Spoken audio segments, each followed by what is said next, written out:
At ayan mga crypto, may isang napakalaking balita na naman tayo dito na umiikot ngayon dito sa mundo ng crypto na direktang nag-uugnay sa bansang Japan at sa ating paboritong digital asset na si XRP. Ayon po sa pinakabagong ulat natin dito kay Times Tabloid at mula po sa mga impormasyong ibinahagi ng analyst na si Cleophie Lune. Ayan, unti-unti nang ibinubunyag ang isang nakatagong strategy kung saan ang Japan ay posibleng maging sentro ng pinakamalaking XRP adoption wave sa buong kasaysayan. Hindi na po ito simpleng haka-haka lamang dahil ang mga hakbang na ginagawa ngayon ng mga bangko sa Japan ay sadyang malalim at may kinalaman sa kanilang buong financial system. Kaya naman sa video na ito ay buksan natin ang mga detalye kung bakit ang bansang ito ang inaasahang magpapatingkad sa kinabukasan ng XRP Ledger nang hindi na natin kailangang dumaan sa anumang komplikadong technical analysis. Kaya tututukan po natin ang mga balita, ang mga opisyal na galaw ng mga institution at ang mga pananaw ng mga dalubhasa tungkol sa pagsasama ng tradisyonal na financial system at ng makabagong blockchain technology. Kaya simulan po natin sa kung paano po binabago ng SBI Holdings at Tubo Top Hours ang 30 trillion yen market.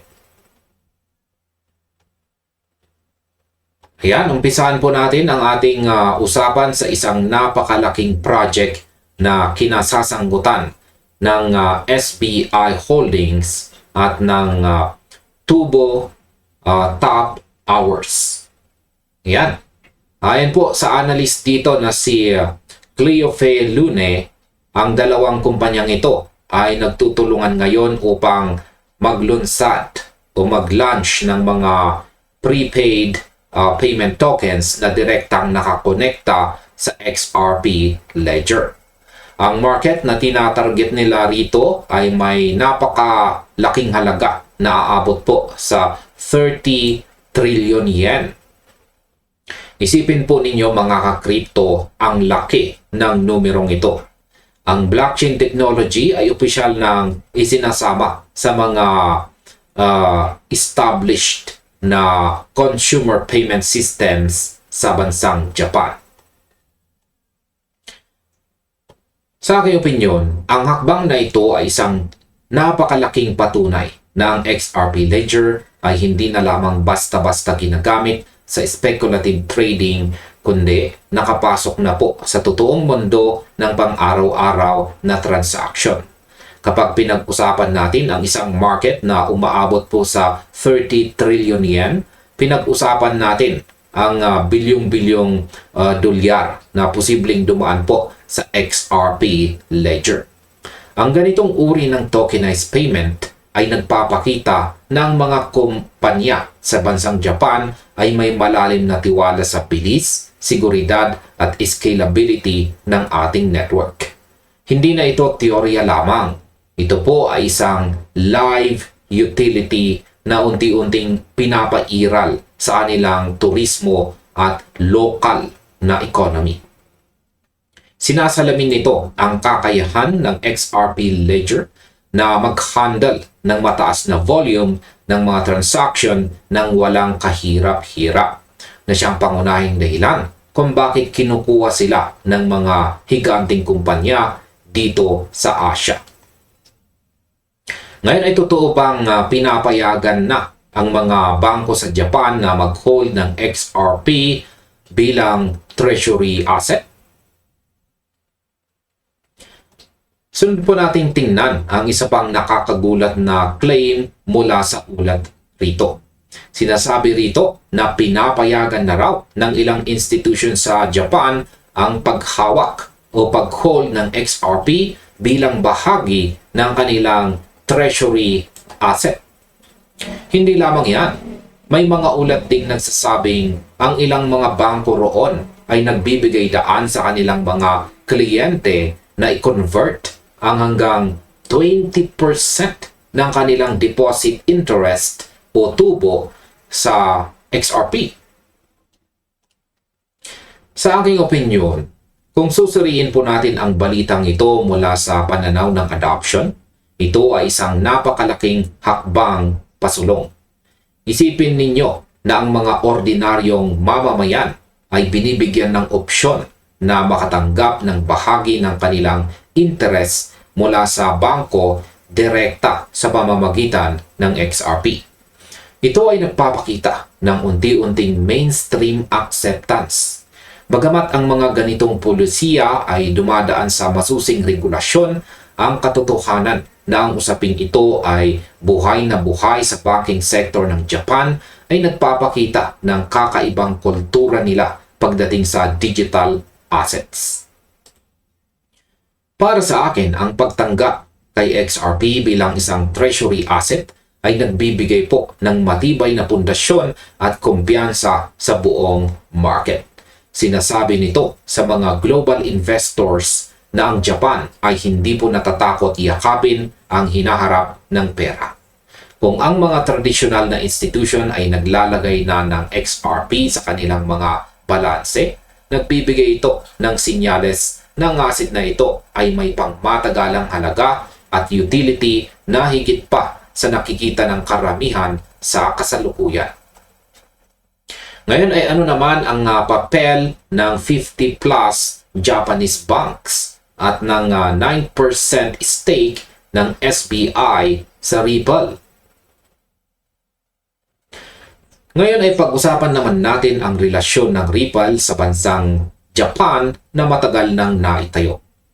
Ayon po ulit kay Cleofi Lune, may mahigit 50 na mga bangko sa Japan ang nakipagtulungan na sa Ripple upang i-modernize ang system ng pagpapadala ng pera at mga kabayaran sa buong bansa. Bukod dito ay binigyang diin din ang SBI Holdings dahil sa kanilang direktang 9% ownership stake sa Ripple mismo. Sinabi ng analyst na ang bahaging ito ng SBI ay may mas malaking halaga kaysa sa kanilang mga direktang hawak na XRP tokens dahil sumasaklaw ito sa buong korporasyon at sa mga technology nito. Sa aking opinyon ay napakalalim ng koneksyon ng Japan at ng Ripple kung ating susuriin ang kasaysayan. Ang katotohanan na mahigit 50 na bangko ang nagtulungan sa kanila ay patunay po na ang SBI Group sa pamumuno ni Yoshitaka Kitao ay naging susi sa pagbubukas ng mga pintuan sa buong Asya. Ang 9% stake ng SBI sa Ripple ay hindi lamang isang simpleng investment. Ito po ay isang strategic alliance. Ibig sabihin, ang tagumpay po ng Ripple ay direktang tagumpay din ng SBI at ng banking system ng Japan.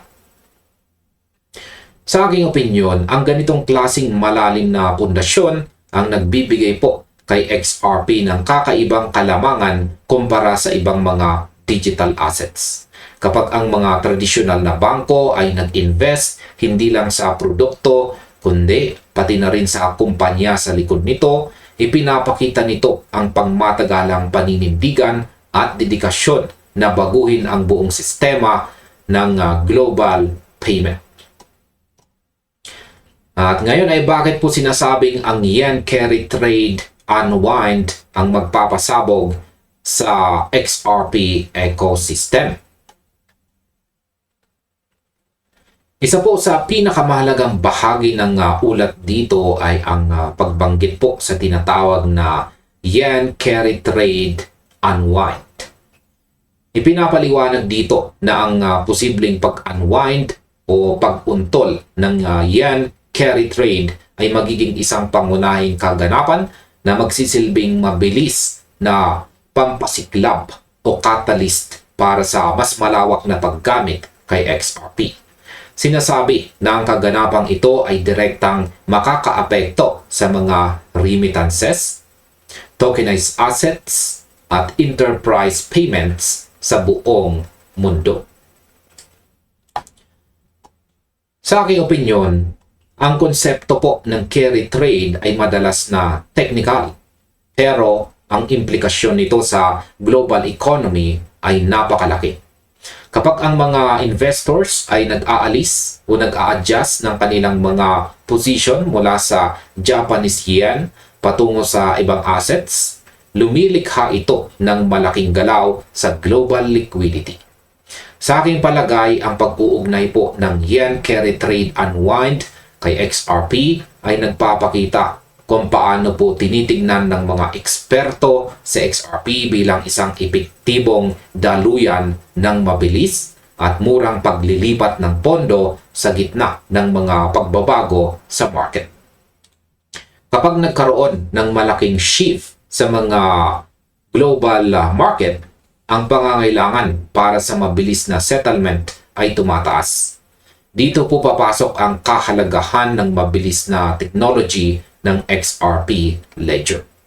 Para sa akin, ang pag-aaral sa mga macroeconomic factors na ito ay nagpapakita na sa XRP ay hindi po nakatayo ng mag-isa.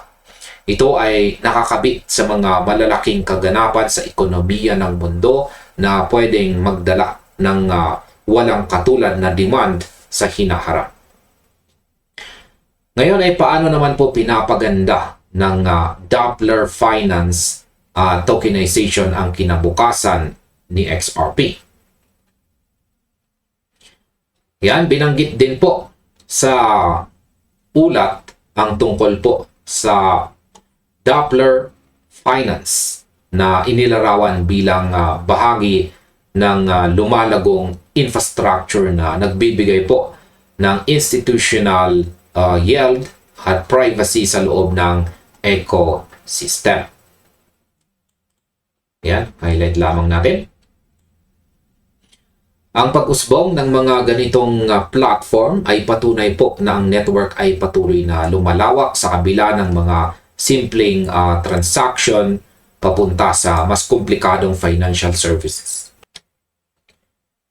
Sa aking opinyon, napakaganda ng direksyon na tinatahak ng XRP ecosystem dahil hindi na lamang ito nakatuon sa pagpapalitan ng pera, kundi pati na rin sa pagbibigay ng mga solusyon para sa institutional yield at privacy. Ang pagsasama ng mga platform tulad po ng Doppler Finance ay nagpapakita na ang mga institution ay naghahanap ng mga paraan upang mapakinabangan ang kanilang mga hawak na digital asset sa ligtas at pribadong paraan. Sa aking pananaw, ang tokenization at ang institutional grade privacy ang mga susunod na malalaking haligi ng industriya ng cryptocurrency. Kapag ang mga malalaking kumpanya at bangko ay pumasok sa isang network, hinahanap nila ang seguridad at privacy na katulad ng nakukuha nila sa traditional system. Ngunit may benepisyo ng bilis ng blockchain. Ang pagpapalawak na ito ay patunay lamang na ang infrastructure sa paligid ni XRP ay nagiging mas mature at handa na para sa bilyong-bilyong dolyar na institutional fund na posibleng pumasok sa mga darating na taon. At ayan sa kabuuan, ang mga kaganapan po sa Japan mula sa partnership ng SBI Holdings at Tubo Top Tours para sa 30 trillion yen market, ang ulat tungkol sa treasury asset at deposit interest hanggang sa malalim na koneksyon ng mahigit 50 or 50 banks at ang epekto ng yen carry trade unwind ay malinaw na nagpapakita ng isang napakalaking strategy. Ang pananaw naman ng analyst dito na si Cleophile Lune, yan, ay nagbibigay diin na ang Japan ay posibleng maging sentro ng pinakamalaking alon or largest wave ng adoption ni XRP sa kasaysayan. Bagamat marami pa tayong aabangang mga opisyal na announcement, ang mga pundasyong itinatayo ngayon ay sapat na para ipakita na ang kinabukasan ng XRP Ledger ay patuloy po na lumalakas dito sa Asia at sa buong mundo. At ayan mga kakripto, hanggang dito na lamang po tayo sa video na ito. Maraming salamat sa inyong panonood. Maaaring panoorin na rin po ninyo sunod ang recommended video na nakikita natin dito.